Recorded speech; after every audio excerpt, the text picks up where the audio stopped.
Eu abri o errado, gente, desculpa.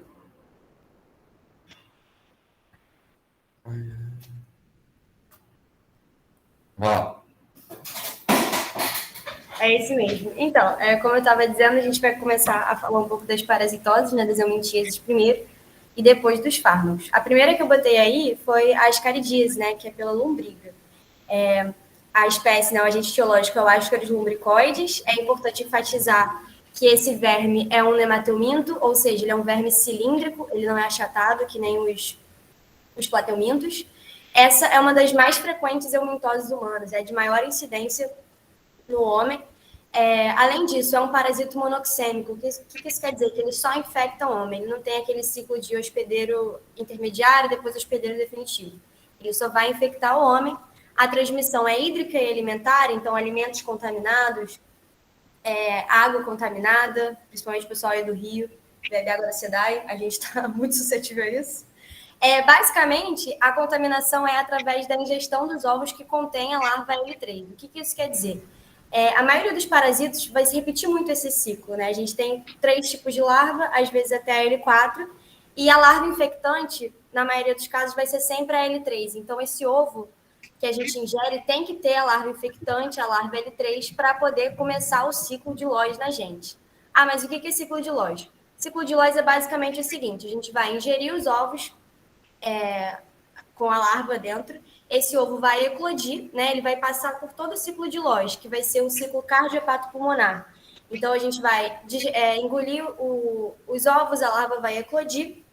A partir daí, vai cair na circulação, coração, pulmão. No pulmão, ele sobe pela traqueia, da traqueia ele pode ser expectorado ou deglutido.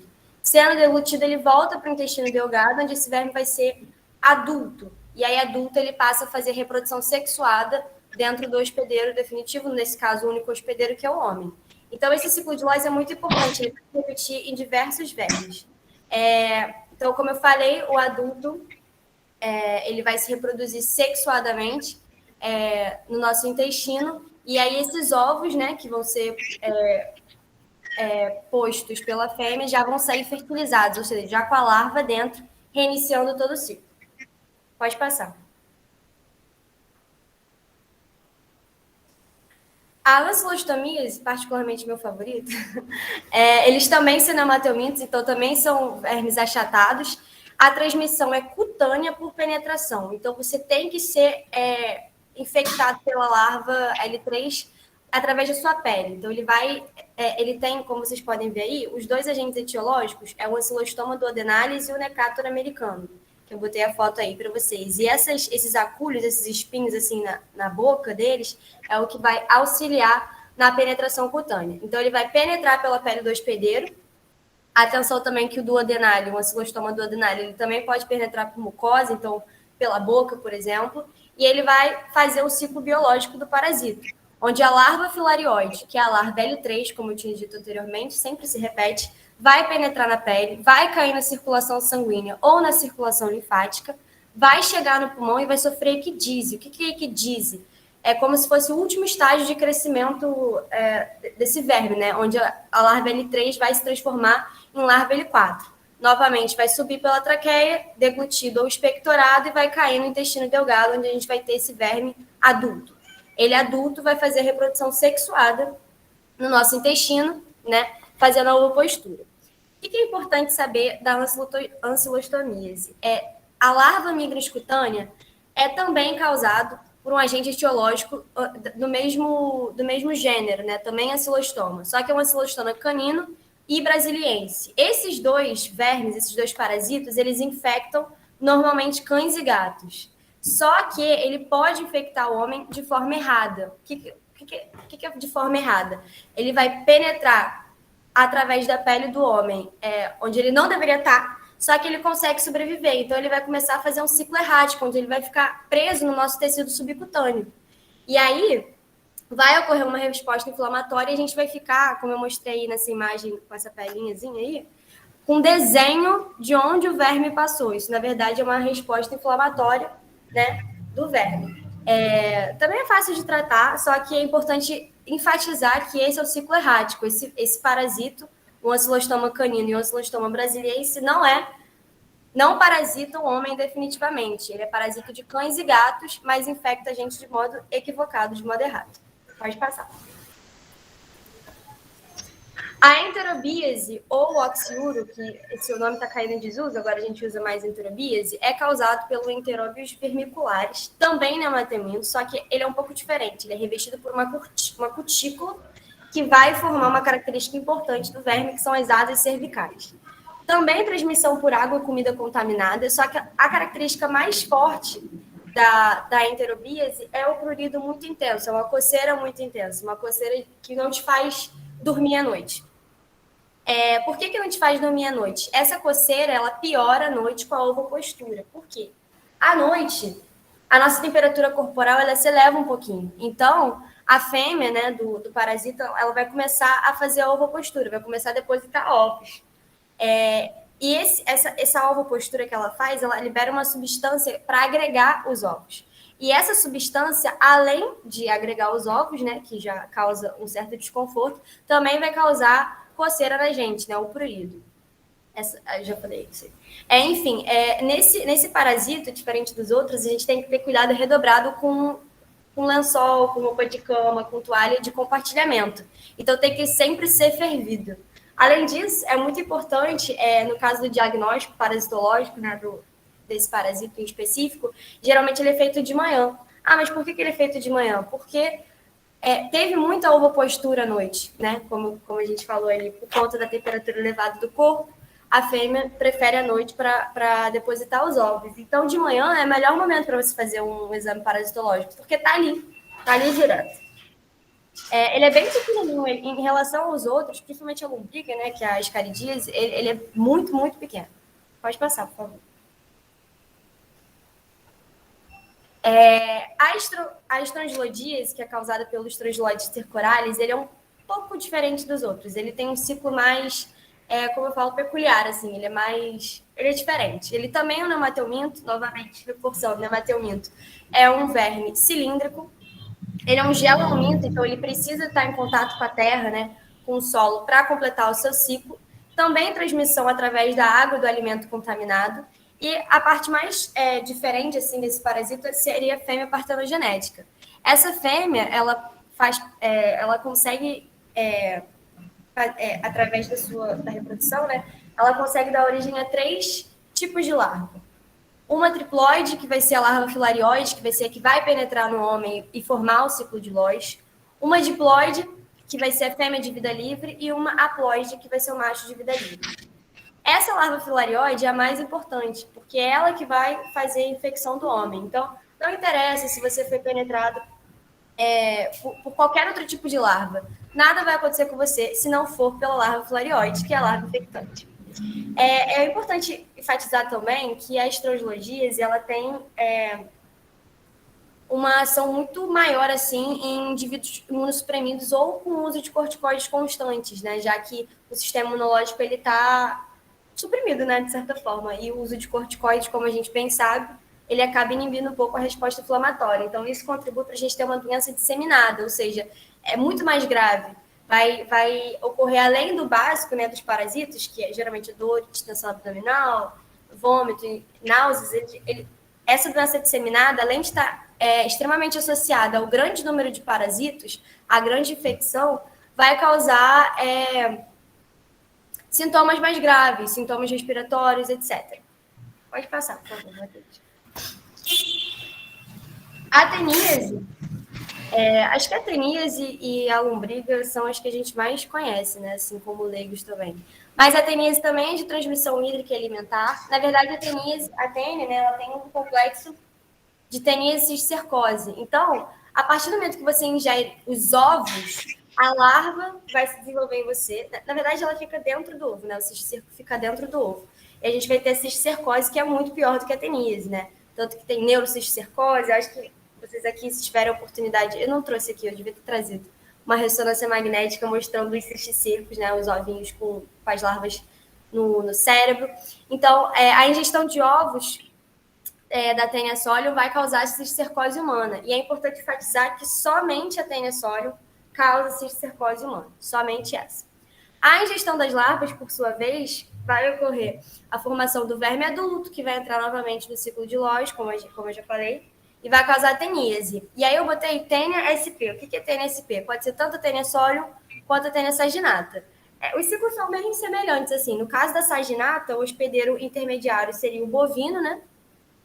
E aí as larvinhas da tênia vão acabar, assim, ficando dentro da fibra muscular do boi, né? Da vaca. E aí, quando a gente come com mau cozimento, acaba infectando a gente, formando a teníase, né? No caso da cisticercose, a ingestão de ovos, a tenia solium, ela pode causar tanto a cisticercose quanto a teníase.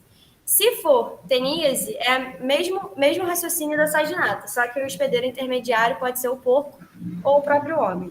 E na cisticercose, novamente diferenciando a ingestão de ovos. A transmissão também, eu falei que é hídrica e alimentar, né? Mas é importante enfatizar mais uma vez que a teníase é através da larva na fibra da carne, tá? E a cisticercose geralmente em ovos, em vegetais ou em ovos na água contaminada. Pode passar, Matheus, por favor. Esquistossomose. O esquistossomose, o agente etiológico vai ser o Schistosoma mansoni. Esse ovo ele é bem diferenciado dos restantes, né? Ele tem um acúlio na região posterior. Esse acúlio é esse espinho aí que vocês estão vendo. Não dá para ver meu cursor porque eu não sei o que estou compartilhando, mas assim, tem um espinho aí. É importante para a identificação do ovo desse parasita. Ele é bem peculiar, então assim, viu um acúlio na região posterior, pode ter certeza que é o ovo de Schistosoma mansoni. Esse ciclo, eu acredito que seja um pouco diferente só por conta do hospedeiro intermediário, né? Que é um invertebrado, é um molusco, vai ser o caramujo. Então, basicamente, o miracídio, que é uma das larvas do Schistosoma mansoni, ele vai eclodir do ovo, tá? Ele vai infectar o molusco. No molusco, essa larva vai evoluir para Furcusecara, que é a larva infectante, a L3, que vai eclodir, né? Vai sair do molusco, vai infectar o homem. É importante enfatizar que a esquistosomose é um parasita de vasos. Então, assim, ela vai, principalmente no sistema porta-hepático, né? Geralmente, você vai ter o ovo, né? A gente que solta, né? O hospedeiro definitivo, que é o homem. Do ovo, miracídio. Do miracídio vai para o caramujo. Do caramujo, Furcusecara. Furcusecara homem e recomeça o ciclo. Esse sistema porta-hepático é importante a gente falar sobre, porque um dos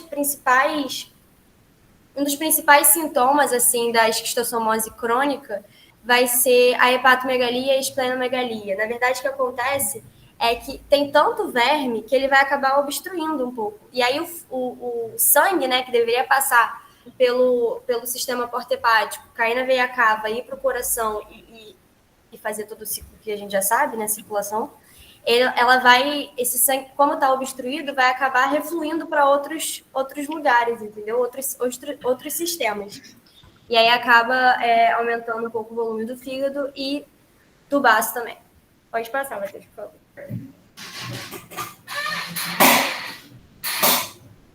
Matheus? Isso. Tá, então agora a gente falou mais ou menos das principais eumintíases, né? A gente falou de plateuminto, de nemateuminto, e aí agora a gente vai começar a falar dos fármacos.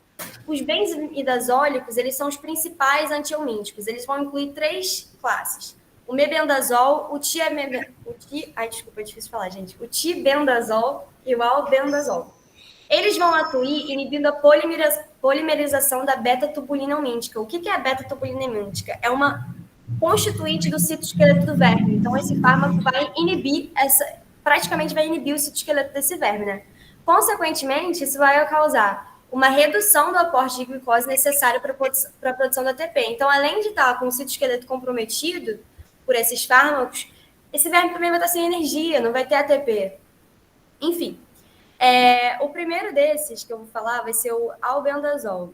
Esse albendazol ele vai ser eficaz no tratamento da escaridíase, que é a lombriga, enterobíase, que é o oxiúro, a tripuríase, que eu não cheguei a mencionar, mas, enfim, é basicamente a mesma coisa. Os vermes eles têm ciclos diferentes, mas ao mesmo tempo muito parecidos. Neurocisticercose também, né? Lembrando da tenia solium, somente a tenia solium para cisticercose humana, e da ancilostomíase, tanto por Necartor americanos quanto por ancilostoma duodenais. Porém, ele não tem ação eficiente contra a estrongilodíase, né? Esse medicamento é de uso oral, ele tem pouco efeito colateral, mas ele pode ser teratogênico ou embriotóxico, ou seja, gestantes, mulheres grávidas não podem tomar esse medicamento por conta desse caráter teratogênico e embriotóxico. E ele é absorvido pelo trato gastrointestinal de forma irregular, então ele tem uma meia-vida um pouco maior do que o próximo que eu vou falar. Passa aí, por favor. Isso. O mebendazol, por sua vez, ele é pouco absorvido pelo trato gastrointestinal. Ele possui uma meia-vida de 2 a 6 horas. Como eles são do mesmo grupo, o mecanismo de ação é semelhante, novamente inibindo a beta-tubulina, que vai ser ali um constituinte do citoesqueleto dos vermes, né, dos eumintos. Ele também é eficaz contra a ascaridíase, contra ancilostomíase, enterobíase, toxocaríase, que a gente também falou, e tricuríase. É uma droga de excelente tolerabilidade, tem efeitos transitórios, ou seja, não é muito comum, mas pode ser que você venha a ter, sabe? Dor de cabeça, distensão abdominal, flatulência, náusea. É contraindicado para indivíduos com hipersensibilidade ao mebendazol ou qualquer componente da fórmula, isso é básico para qualquer fármaco, e também na gestação, mesmo o caráter teratogênico e embriotóxico do albendazol. O tiabendazol, por sua vez, ele é mais antigo, ele tem muitos efeitos colaterais. Então, assim, é uma droga que você só vai usar em último caso, né? Ela chega a ser utilizada para tratamento alternativo da estrongiolodíase e da larva microcutânea. Novamente, vou enfatizar aqui que o estrongiolode cercoralis ele é bem diferente dos outros vermes. Ele tem um ciclo diferente, ele tem uma autoinfecção muito forte, né? Como eu falei, a doença disseminada é muito grave. Então, assim, é usado, mas assim, só se você não tiver mais nenhuma opção, se você se esgotou das suas opções. Ele não deve ser prescrito para oxiuro, né, no caso a enterobíase, nem para lombriga, nem para tricuríase, nem para ancilostomias, a não ser, novamente, como eu estou falando, que não haja disposição de fármacos mais seguros. Ele é rápido para ser absorvido na ingestão. Na verdade, esse tiabendazol, gente, ele não é muito bem conhecido, assim, a gente não sabe o que ele faz exatamente, mas ele está na mesma classe, então a gente entende que ele também inibe a beta-tubulina. Mas ele não atua sobre as formas larvárias dos eumintos. Ele é muito desconhecido. Além dele ter muito efeito colateral, a gente não sabe mais como ele age. Então, assim, ele é bem... Meu Deus, não sei o que fazer, não sei o que prescrever, vou usar esse, que é o único que eu tenho. Também é uso oral, mas ele também é uso tópico. Também tem efeitos colaterais transitórios, mas são efeitos um pouco diferentes, né? Sonolência, cialorreia. Contraindicação: pacientes com desnutrição, anemia grave, insuficiência hepática ou renal e, mais uma vez, pacientes grávidas. Agora é com o Matheus. Então, gente, a aula hoje é sobre antiomínticos, né? Então, a gente dividiu ela falar sobre benzaminidazólicos e eu vou falar sobre a ivermectina e o praziquantel, que são os principais antiomínticos junto com os que ela falou. Então, o que tem para falar da ivermectina é que, comparado aos outros que foi mencionado anteriormente, ela é a droga de escolha principal para o tratamento de estrongiloidíase e oncocercose, além de ser uma alternativa para essas outras patologias aqui, essas parasitoses aí que ela já mencionou anteriormente, que são principais dos benzaminidazólicos. Então, as características principais da ivermectina é que elas são as principais quando se trata de infecções feitas no trato gastrointestinal pelos nematóides, e ela é também de amplo espectro e tem uma boa penetração tecidual para o sistema nervoso central. Por ela ser de amplo espectro e por ela ser seguro para as crianças, é bem utilizada para as crianças no sentido de como as crianças são sempre os principais alvos de parasitoses e como elas estão sempre lidando com diversos tipos de vermes e diversos tipos de parasitas, a ivermectina, que é de amplo espectro e, de certa forma, atinge, de certa forma, a maioria dos parasitas, ela é a principal utilizada para esse grupo de pessoas, geralmente. Tá. Então, como funciona o mecanismo de ação da ivermectina?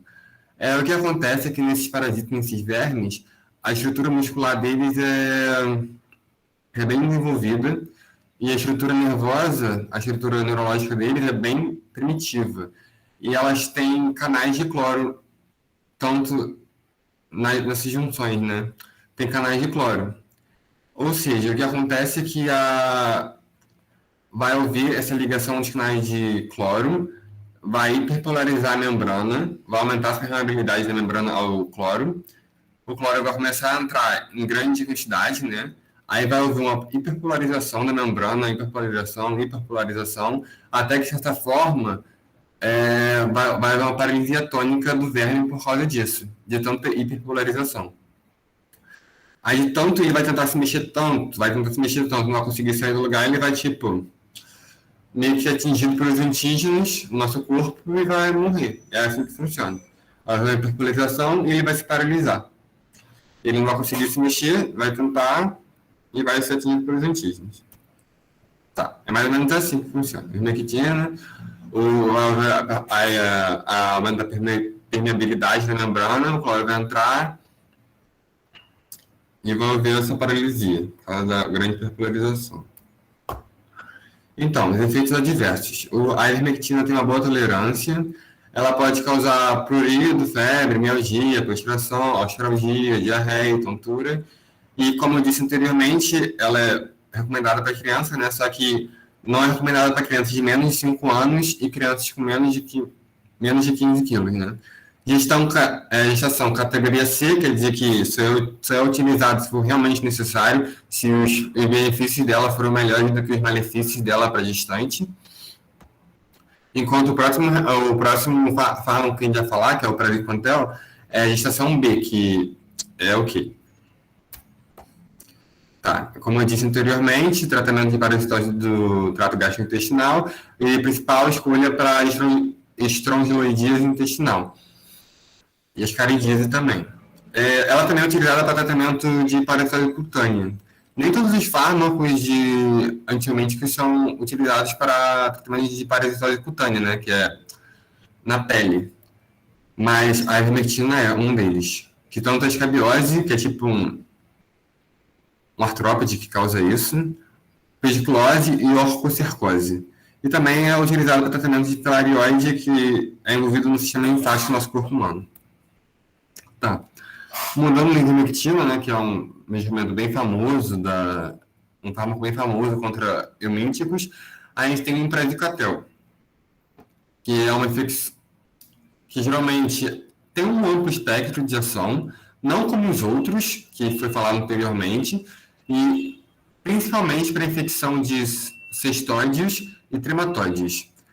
Além disso, o praziquantel é muito interessante quando a gente fala sobre a circulação mesentérica, porque, principalmente das veias porta-hepáticas no fígado, porque ele atinge maior concentração na circulação mesentérica, cerca de tipo 4 vezes mais do que na circulação sanguínea arterial, e por isso ele tem uma grande importância quando a gente lida com parasitoses que atingem essa parte do nosso corpo. Então, essas parasitoses que atingem a circulação mesentérica, elas são muito melhores combatidas por esse fármaco. Além disso, ele não tem uma penetração tão boa no sistema nervoso central, mas ele sim funciona no sistema nervoso central também. Então, o mecanismo de ação do praziquantel é o que acontece, existe um grande influxo de cálcio para dentro do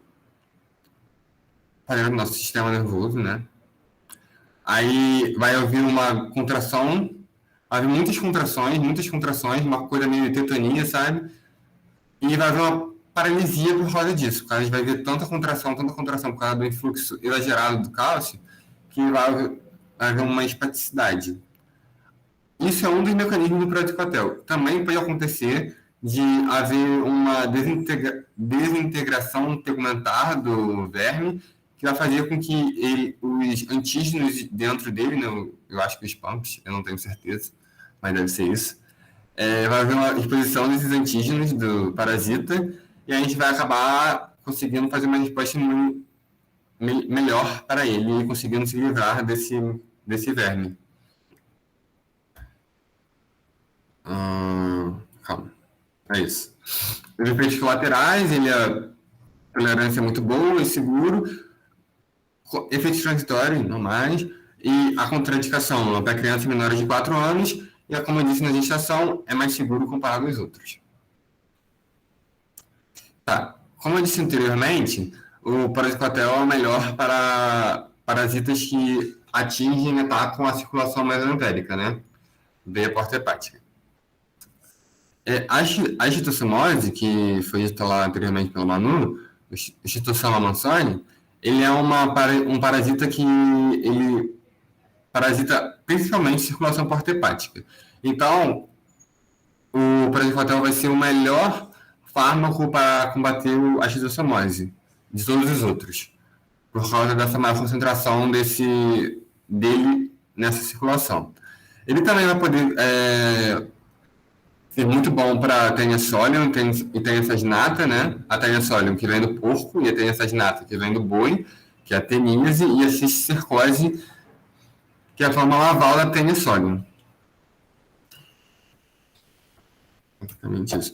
Então, além disso, além desses dois fármacos principais que eu fui falado anteriormente, existem outros fármacos antiomíticos que não são tão utilizados como os outros, que é esses daqui, oximilinquina, o dietilcarbamazina, a piperazina e o pamolato de pirantel. Que, nesses casos, o primeiro é indicado para tratamento de histocimose mansônica também, que não é eficaz para outros tipos de criptossomose. O dietilcarbamazina é tratamento da filariose, principalmente. Piperazina, que é um alternativo ao tratamento de ascaridíase. E pamolato de piramantel, que é eficaz no tratamento de enterobíase. Que foi tudo explicado lá pelo Manu, lá no começo da aula. É basicamente isso.